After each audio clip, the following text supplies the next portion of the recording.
ఒక గొర్రెల కాపరి తన మేకను భుజాన వేసుకుని అడవిలో వెళ్తూ ఉన్నప్పుడు ఆ దారంట ఒక బాటసారి కనిపించాడు. ఆ బాటసారి గొర్రెల యజమానులతో అంటూ ఉన్నాడు, ఏమండి, మన ఇద్దరం నడుస్తూ ఉన్నాం కదా, అరగంట పైన అవుతుంది.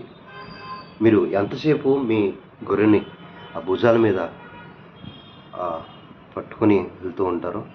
మీకు బరువు అవుతుంది, కొద్దిసేపు నాకు ఇవ్వండి, నేను కూడా పట్టుకుంటాను కొద్దిసేపు అంటే ఆ యజమానుడు, వద్దండి, నాకేం బరువు లేదు, నేను మోసుకెళ్తాను అని అంటూ ఉండగా ఆ బాటసారి, పర్లేదు ఇవ్వండి అని ఈయన బలవంతం చేసేసరికి, సరే బాటసారి అడుగుతున్నాడు కదా, ఒకసారి మరి మోస్తా అంటున్నాడు, పట్టుకుంటా అంటున్నాడు నా గొర్రెనని తన గొర్రెని ఆ బాటసారికి ఇవ్వడం జరిగింది. ఆ బాటసారి కూడా మరి భుజాన వేసుకుని ఆ గొర్రెని పట్టుకుని ఇద్దరు కూడా నడుచుకుంటూ వెళ్తూ ఉండగా కొద్దిసేపటికి ఈ బాటసారి యజమానుడు మరి యజమానుడు ఇటువైపు వెళ్ళాలి, బాటసారి ఇటువైపు వెళ్ళాలి. మరి ఆ రకంగా సందర్భం వచ్చినప్పుడు ఆ బాటసారి ఆ గొర్రెని తీసుకుని వెళ్ళిపోతూ ఉన్నాడు.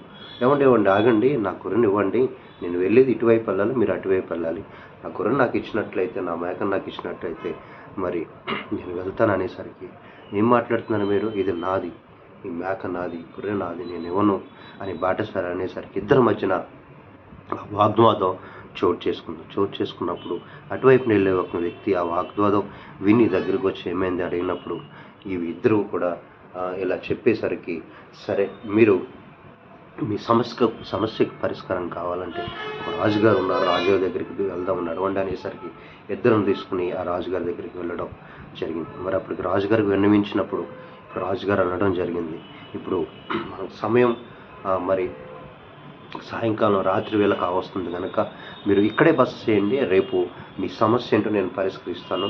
మరి ఏదైతే మీకు మేక ఉందో ఆ మేక మందలో, ఆ గొర్రెల మందలో మీరు అక్కడ ఉంచండి ఆ మేకను, తదుపరిగా నేను మరి రేపు మీకు పరిష్కారం ఇస్తాను అని రాజు తెలియపరిచాడు.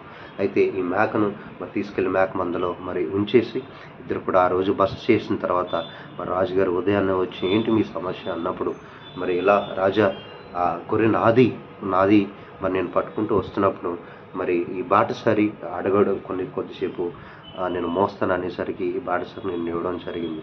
తర్వాతగా మరి నా గమ్యాన్ని నేను చేరుకోవాలి కాబట్టి నేను నా గొర్రెని నేను అడిగినప్పుడు ఇది నాది అన్నట్టు నాతో వాగ్వాదం జరుగుతున్నాడు. రాజా, నా గొర్రెని నాకు ఇప్పించినట్లయితే నేను వెళ్తాను రాజా అని మరి ఆ రాజుగారికి నమస్కారం మరి బాటసారి చేసినప్పుడు, సరే అని ఇద్దరు కూడా మరి ఎవరిదో అని మీరు తెలియకుండా ఉన్నారు కనుక అక్కడ మందలో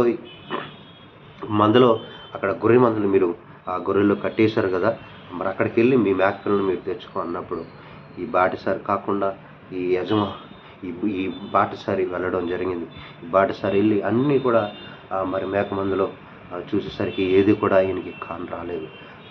తదుపరి ఈ యజమానుడు, ఎవరైతే గొర్రెల యజమానుడు ఉన్నాడో, వెళ్ళి ఈజీగా తన యొక్క గొర్రెను ఇలా ఎత్తుకుని బయటికి తీసుకురావడం జరిగింది. కాబట్టి రాజుగారు గమనించారు. సో ఎవరైతే మరి యజమానుడు ఉన్నాడో, గొర్రెకి యజమానుడు ఉన్నాడో, అతను తన గొర్రెను మరి కనిపెట్టి ఈజీగా తన గొర్రెను తెచ్చుకున్నాడు. సో ఏదైతే బాటసారి ఉన్నాడో మరి బాటసారికి మరి ఆయన యజమానుడు కాదు కాబట్టి ఆ గొర్రెకి తెలియరాలేదు. అలాగే దేవుడు మరి మన పట్ల చేసే కార్యాలు ఎంతో అద్భుతం. మరి కీర్తనల గ్రంథంలో 139వ అధ్యాయంలో ఒక వాక్యం ఉంటుంది, యెహోవా, నీవు నన్ను పరిశోధించి తెలుసుకొని ఉన్నావు, నేను కూర్చుండుట నేను లేచుట నీకు తెలియను, అలాగే మరి నా యొక్క తలంపులు పుట్టక మునిపే నా మనసు ఎరిగి ఉన్నావు అని దావీదు భక్తుడు మనకు బైబిల్ గ్రంథంలో స్పష్టంగా రాయబడి ఉంది. కాబట్టి మనం వారిమైనా సరే, ఎటువంటి వారిమైనా సరే, దేవుడు ఖచ్చితంగా నువ్వు ఏ మూలలో ఉన్నా సరే, ఏ ఇబ్బందుల్లో ఉన్నా, ఏ యొక్క అక్కరలో ఉన్నా, ఏ యొక్క బాధలో ఉన్నా, ఏ యొక్క సమస్యతో ఉన్నా, ఆయన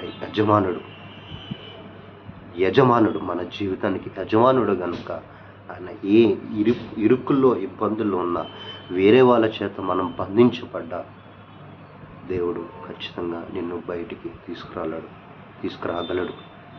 ఇప్పుడు ఆయన్ని మన గుండెల్లో మన జీవితాల్లో యజమానుడిగా మనం ఎంచుకున్నప్పుడు దేవుడు ఖచ్చితంగా నీ పట్ల బాధ్యత వహిస్తాడు. మన పిల్లల పట్ల మనం ఎంత బాధ్యత వహిస్తామో, ఎందుకంటే మనం చెప్పిన మాట పిల్లలు వింటూ ఉంటారు.